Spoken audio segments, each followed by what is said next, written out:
So before we jump into the software side of things, we're going to take a look at the hardware. This is pretty much last year's hardware. There's nothing special going on in here. You have a 1280 by 720 display, which is nothing great. In fact, that's been outdated for years. But I will say that the display is really pretty. It looks really great. I don't look at this and think, oh, that's a terrible 720p display. It looks great. It really does. And it may be the fact that it's a Sharp panel. Sharp really focuses on, really good clarity in all of their displays, but it's a beautiful display, and not for 1 minute do I think that it's inferior due to the resolution. It looks really good. I mean, it could be better. You will see pixels if you look for them, but it's not at all an eyesore of a display. It's a really, really great screen. You have the front-facing camera here. There is no, interestingly enough, there's no proximity sensor. There's only an ambient light sensor. And so the proximity sensor is like kind of accelerometer based. When you're on a phone call, the screen actually locks and you have to unlock it by sliding down. Not great implementation, but considering the price of the device, it's understandable. You have an LED here, which blinks when there are notifications. And of course, you have the Aquos logo. Now, on the back of the device, you're going to find some interesting stuff, and we're going to take a look at them right now. I'm trying to turn the screen off so it doesn't beep while we're opening her up. All right, so here on the back, you have an 8-megapixel camera, which it's nothing special. It's a decent camera, nothing more. It beats some of the other cameras on the smartphone market, like the HTC One M8. It's actually pretty comparable to that, but it's by no means a very good camera. You have a single LED flash. You have this ugly-looking Band-Aid back, which surprisingly enough is not NFC capable. I was hoping that it might be, but I got my expectations too high. It is, after all, only $150. You have your speakerphone right here, which is wretchedly bad. I mentioned yesterday that it's a Harman Kardon speaker, and I was wrong, and I apologize for that. It's actually the phone features Harman Kardon audio processing if you use headphones, and we'll talk about that later on. But the speaker itself is just standard. It's on the back, so you pretty much cover it up by your hands all the time. It's just not good. So you're going to want to use these with headphones all the time. And you have, of course, your secondary microphone right here. Now, if we pull the back cover off, you will see that there is, surprisingly enough, no removable battery. That took me a little bit by surprise, but in theory, it's actually pretty good design. The battery life is quite remarkable, I must say. I unplugged it at 7:30 this morning, and it's now 5:17. I did recharge it for about half an hour, but by the time when it was unplugged, it was at like 61% or something like that, and I had been using it pretty much all day long. So the battery life has been remarkably good, and so the lack of a removable battery isn't that big of a deal. Here you have a micro SD slot. By default, this phone comes with 8 gigabytes of internal storage. However, with a micro SD slot, you can expand it to up to 64 gigs, which is great. And here you have your SIM slot. Now, many have been asking me if this is an unlocked phone, and no, it is not. It is off contract, but it's not unlocked. So it will only work on the Sprint and Boost mobile networks here in the United States. If you're outside of the United States, I don't know, because some countries have regulatory stuff where carriers cannot lock devices, etc. I don't know. But here in the USA, this is locked to Sprint and or Boost Mobile, and it cannot be changed. So the SIM card is present to utilize LTE capabilities inside the phone. The phone is LTE capable, and with LTE came the necessity for CDMA phones to bring a SIM card. So if you don't have the SIM in here, 3G and HSPA Plus will work just fine. But if you want LTE capabilities, you need that little SIM card, which you can get from your carriers for free. So you have all the other regulatory information here, like the IMEI number, the MEID stuff. Anyway, who cares? Made in China, the Sharp Corporation, and you're pretty much good to go. It looks, all the screws are right there. If you wanted to pull it apart, I'm sure it would be pretty easy. But that's pretty much the device in and of itself. This back cover is horrendous looking, but it's pretty functional. It doesn't feel unsturdy or anything. It's just ugly. This is obviously not waterproof or weatherproof or anything of the sort, so you're going to want to keep this dry and tidy. On the side here, you have the volume rocker, and on the top, you have the power switch. I would have wished that the power switch were on the side of the device. That would have seemed a little more seamless to me, but they didn't do that. So it's on the top. It's not that big a deal, and the headphone jack is on the top as well. Now, if you go to the bottom of the device, you will see that it does have a micro USB port and, of course, your microphone, which is down on the bottom. Now, the phone itself is a little bit thicker than other flagship phones available on the market today. It's by no means a thick device. As you can see here in the comparison between the iPhone 6 and, of course, the iPhone 5S. It is thicker than both of them. However, it is not substantially larger by any means. It's just a little bit thicker. And the fact that the phone itself is kind of beveled it compensates a little bit. It's a little bit like the Moto G and the Moto X, actually. They're thicker phones, but they're so beveled on the underneath side that it doesn't feel like you're holding a big device. And it's actually really comfortable in the hand, far more comfortable than I find the iPhone 6 or the iPhone 6 Plus. So that's pretty much a hardware overview of the device. Let's take a look at the software. One thing I kind of forgot to mention was the fact that many people complain about the bezel. They say it has a fat chin or that it's unattractively large. It's really not. If you compare it to the iPhone 6 Plus, it's actually a little bit smaller. And if you look at the iPhone 5S, it's just a little bit bigger. So it's like a normal sized bezel. It's not a problem by any means. It's just, it's there because there's no other bezels around the side of the device. You need to put the proximity sensor and of course the front facing camera in some place. And so they've placed it on the bottom. I'd assume that some display drivers and other stuff are in here as well. It's a little bit similar to the Moto 360 where it has that bottom cutout. I'm sure they're fitting some extra information and equipment in here, but by no means is it big or excessive. It's really just about the same size as everything else. So when you consider the fact that no other part of the phone has any bezels, I mean, who cares about that bottom part? Furthermore, if you consider the fact that this would be filled in, it would be impossible to hold the device because you wouldn't be able to touch anywhere. It would just be a disaster if the whole thing was a screen. So I'm glad that bottom part is there. Granted, that silver color is not the color I would have chosen. It would have been black, but it looks fine. It's not that big a deal. Okay, let's go to the software. All right, so let's dig into the software side of things on the Sharp Aquos Crystal. Now, what I really love about this phone is it is very, very similar to the stock Android experience. There are a couple of modifications to the ROM, and I'll talk about these in just a minute, but you do get a very strikingly similar build to what you'd find on an Nexus series device, which is what I love.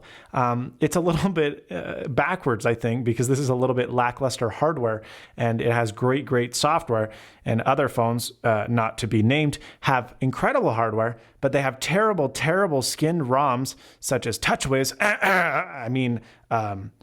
Some ROMs made by some Korean companies that make the user experience just terrible.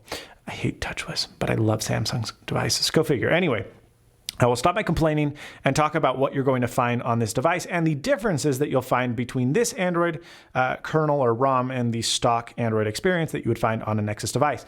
The launch or the home screen is actually identical to what you'd find on a Nexus device. You slide up or slide in any direction and the screen will unlock. This is running 4.4.2. So, I mean, you have the newest version of Android, which is great. I don't know if this will get the Android L update. I suspect that not, just because the adoption of this device I expect to be quite low, and the demand thus, quite low as well. But I'd hope that we get Android L. We'll see.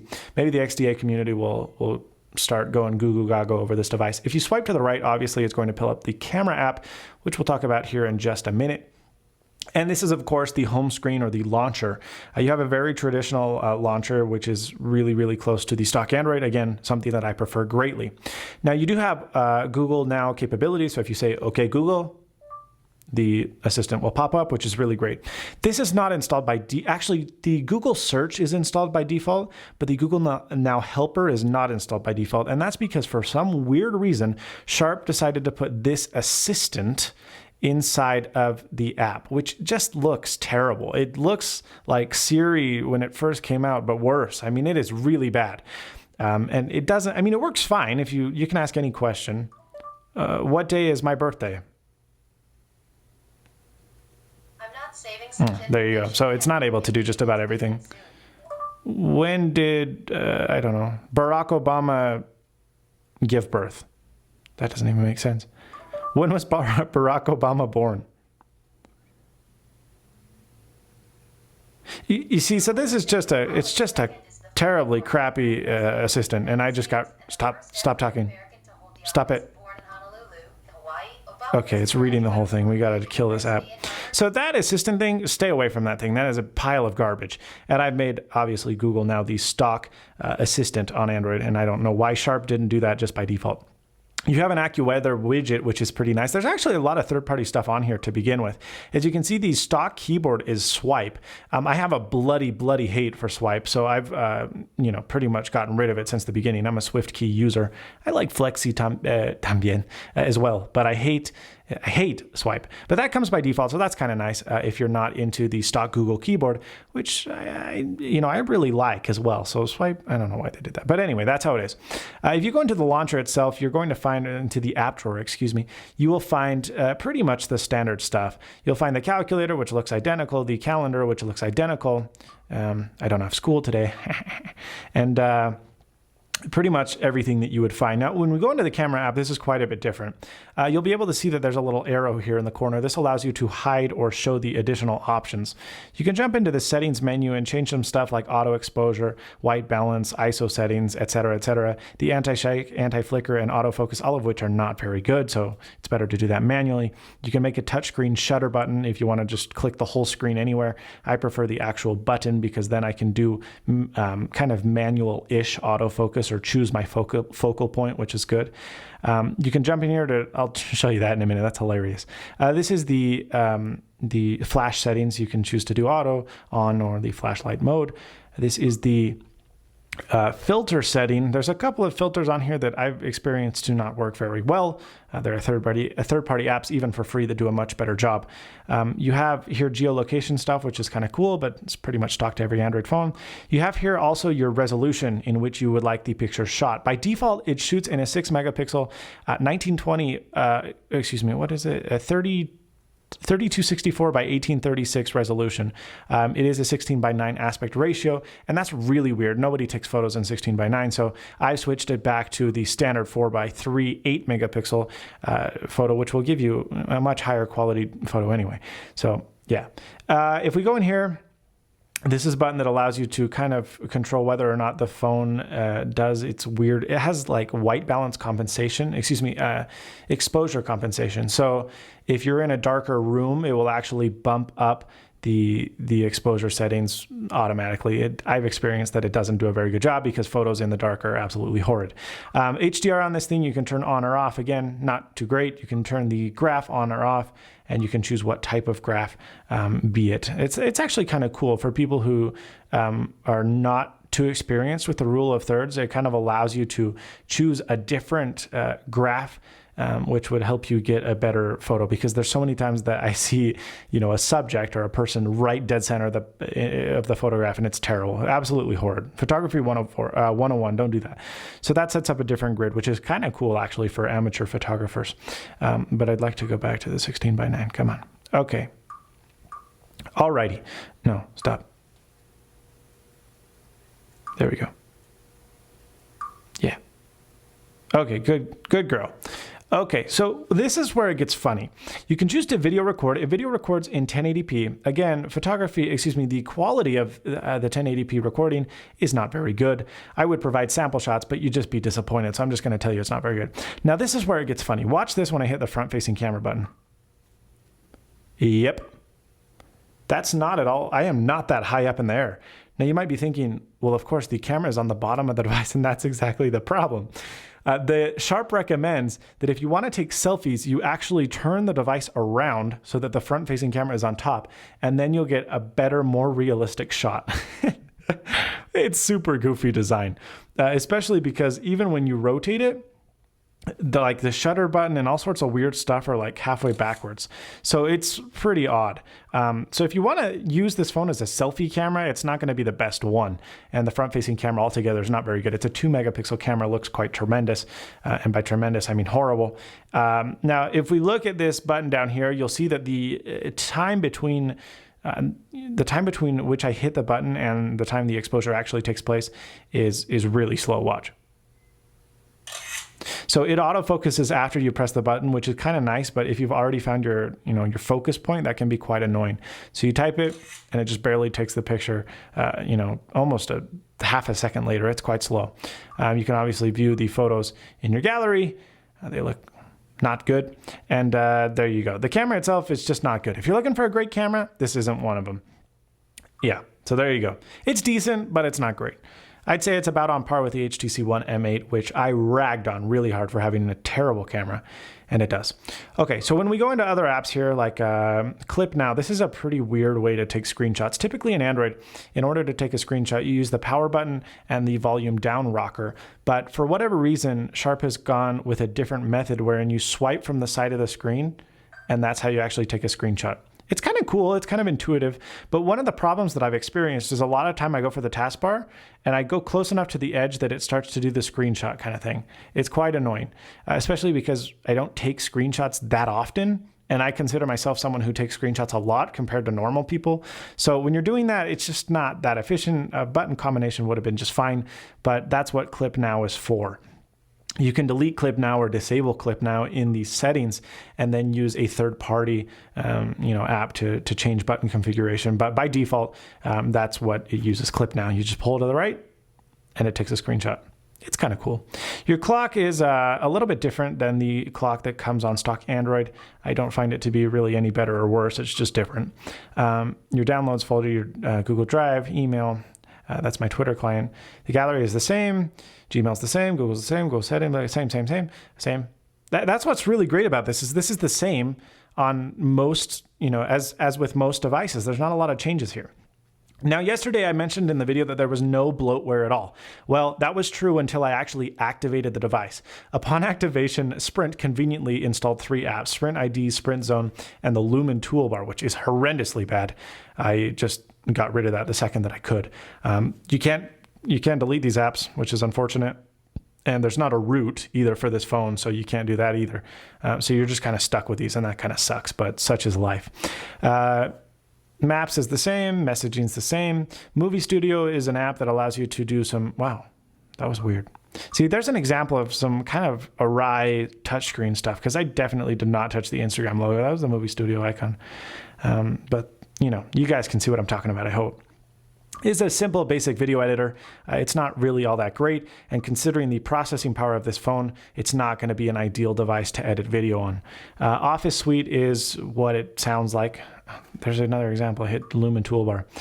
This is a basic word processor. It's pretty nice. I think this is actually a couple dollars, maybe even $10 in the Google Play Store. So I'm glad that it comes here. You can do your basic stuff, Word documents, Excel stuff. It's great that it's included, but not really all that vital either. I guess it depends what your style of work is. You have your people section, your phone section, the same. This is my audio app, same. The greatest app ever. Nah, I'm just kidding. It's not the greatest app ever, but it's a good one if you like Snazzy Labs content. So that looks great on this device. We can go into the Sprint apps are there. They're terrible. You got SwiftKey, you got the voice dialer, voice search, voicemail, and YouTube. Now, the visual voicemail here is, again, not by Sprint itself. It's a third-party app, but it actually looks pretty cool. Visual voicemail on Android has historically been really, really, really not good. The best third-party app available in the Play Store is that I've seen is YouMail. Really, it just depends on your carrier whether there's a good app or not. With AT&T, they have a terrible, terrible visual voicemail app, and this one actually appears to be pretty good. It does translations and all that stuff, so that's pretty cool. Anyway, there you go.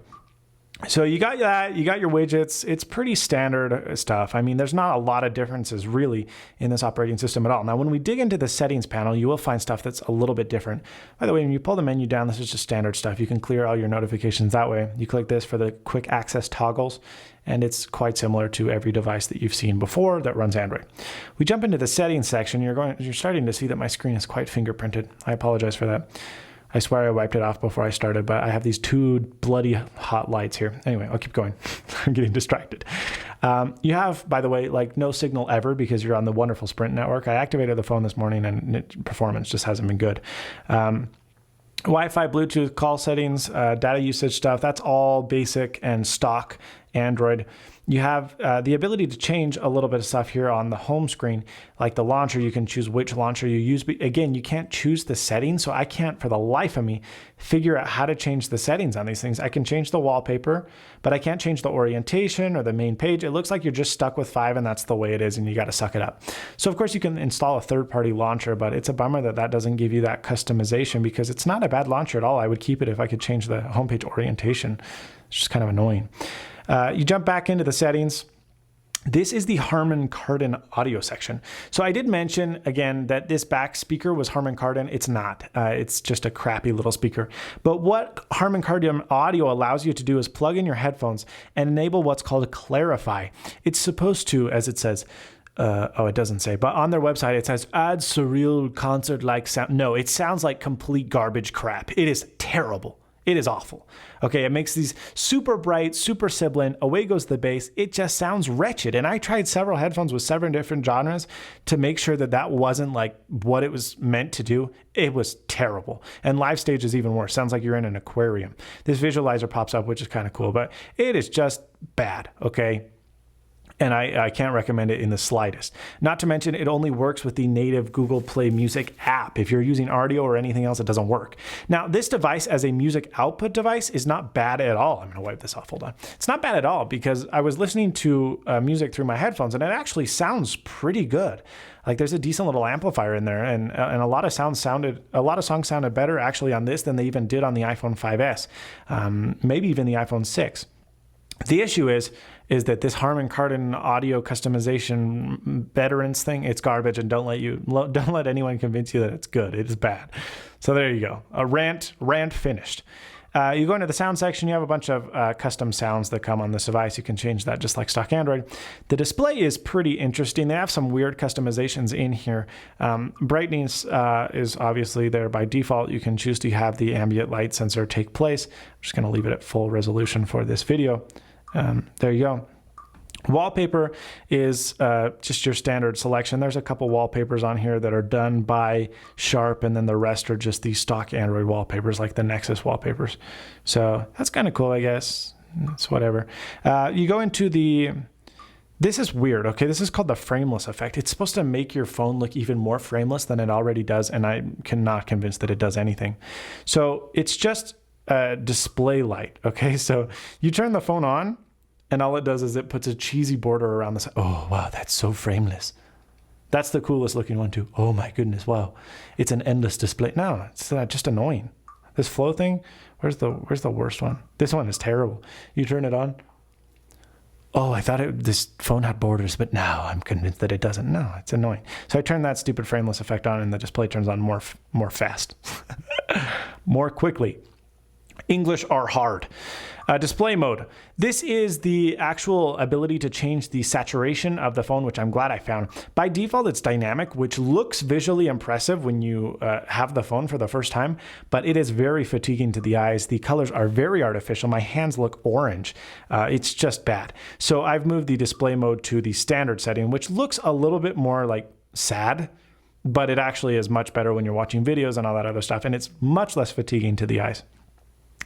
Okay, now we can jump into the lock screen while on call thing. This is weird, okay? When you make a call, and I'm not going to do it, well, I guess I could. I can dial my, crap, let me dial this off screen so I don't have to edit this out. Okay, so when I dial a phone call, the phone, for whatever reason, locks. Okay, so it says screen locked. And you have to unlock it in order to lock it since there's no proximity sensor. It's super bizarre. Okay, so that's pretty weird in and of itself. To end the call, you have to pull down. And that screen just stays on the whole time you're on the call. It's quite annoying, and I wish they would have put a proximity sensor in there. But that's the way it is, and so that's what you got to do. The speaker actually works like advertised, the vibration technology. When you put it against your ear, you can hear. It's not the highest fidelity audio. It would have been better coming out of an actual earpiece, but you can hear. And I actually tried it in a pretty loud crowd, and I could hear it really, really well.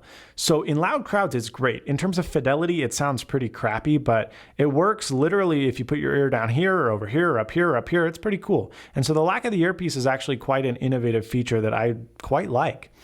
Okay, so the screen on and off by motion, this is weird. If you can actually shake the phone to turn it off, which is super goofy. You look like a buffoon too when you do it, but it works.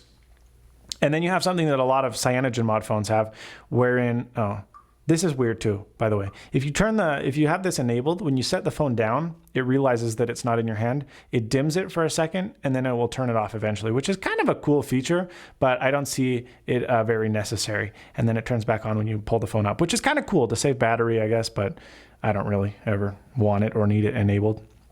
So we'll go to display. Screen on and off by motion. And then of course, there is the sweep on. Rather than the double tap, which Cyanogen Mod brings, if you sweep up from the bottom, this screen will turn on, which is great in my opinion, because the position of the sleep wake button is very inconvenient. I wish they would have put it on the side. It's much better. Because while it is a smaller device, it does have a 5-inch screen. And so you're reaching pretty far up there to hit that button. So that's annoying. And I'm glad that this is a feature that can be enabled. By stock or default, it is not enabled. So it actually says there's a warning, as you guys saw. It says, this may experience reduced battery life because it keeps the digitizer turned on. So there you go.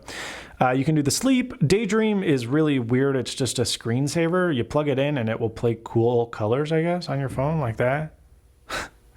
It looks cool because the phone is edgeless. Like, it's a great demo for your friends. You're like, well, look at my phone.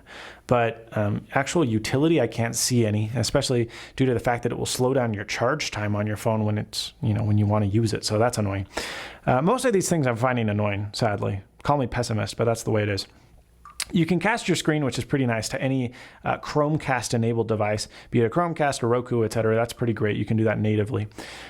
If you go down into clip now, this is the screenshot thing we were using before, remember? So if you disable that, it will no longer work from the corner, which I actually prefer. It's quite annoying. You go into storage, it will show you, of course, your storage. There are 8 gigs available by default, expandable to 64 with an SD card. After that, it's pretty much stock. I mean, there's not very many differences in there at all. You can go into the activate this device. This is the prepaid plan activation deal. The second I hit this button was when all this spamware from Sprint installed. Luckily, there's only 3 apps and not 10 like a flagship Verizon phone. Verizon's the worst of that stuff.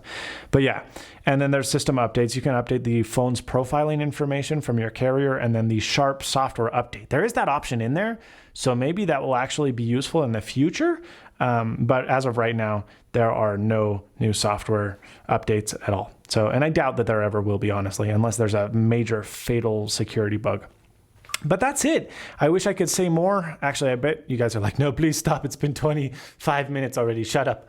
I will do that. Thank you so much for watching. This is the video preview of the Sharp Aquos Crystal for $150 off contract. It's a pretty good little phone. I can't say that it's like a must buy. I would probably still buy a Moto G over this one due to the fact that the specifications are better, but especially because the Moto G also has a very, very stock Android experience and it has more adoption by the XDA community. So in the future, there will be Android L updates, all that stuff. This is probably like, it's one of those Android phones where you buy it and that's the way it is forever, So that's the way it is. I ran the Antutu and the Geekbench benchmarks. I wonder if that's saved.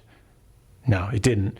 But they're pretty bad. They're pretty much similar to the original Galaxy S2, and they are a little bit better than a couple of other Chinese knockoff phones. They're just under, and I mean just barely under, the Moto G and in both the GPU and the CPU performance stuff. So in terms of the Moto G, the Moto X, get the Moto X if that's what you're looking at. But if you're looking at the Moto G between this one, I would still get the Moto G. Sure, it doesn't look as cool. It's not as sexy. The display is not as pretty on the Moto G as it is on this one. And the battery life actually on the Moto G is supposed to be quite a bit worse than this. I've experienced really, really great battery life from this thing, I'm telling you. But, so the pros that this phone has, good battery, beautiful screen. Obviously, you have this cool edgeless technology. There's no earpiece, which is pretty neat. Other than that, though, it's a pretty inferior phone to what you'll find on the market, even in this price range. The CPU just does not hold a snuff up to some stuff. And the touchscreen capacity, the lack of high-quality touchscreen drivers is quite annoying. So when you're playing games and all that stuff with fast, rapid motion and swiping, it's going to lose you. And that's really what makes it kind of the icebreaker to me. I'm Quinn of Snazzy Labs. Thank you so much for watching this very extensive and probably boring review. To the 3 of you who stuck around, thank you for watching until the end. I'm Quinn of Snazzy Labs. Please subscribe, rate, comment, and as always, stay snazzy. See you later, folks.